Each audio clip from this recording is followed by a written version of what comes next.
प्रथमे तो आपण को नमस्कार जनाऊँगी।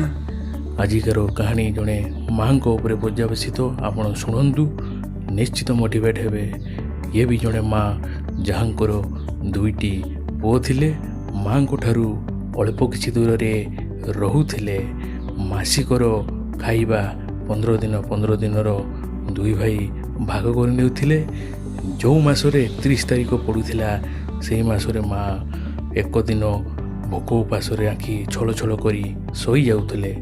दिनकर कथा दुई भाई निज परिवार को नहीं पिकनिक बाहरिले।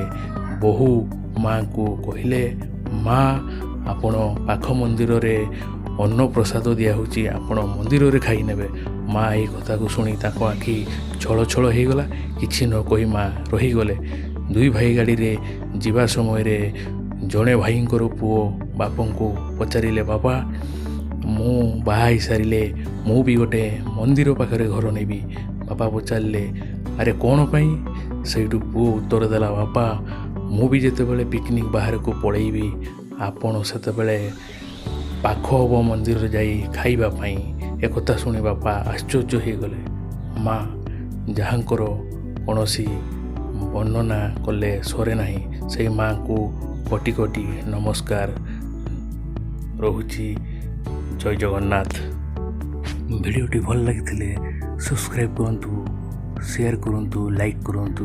रहिली नमस्कार।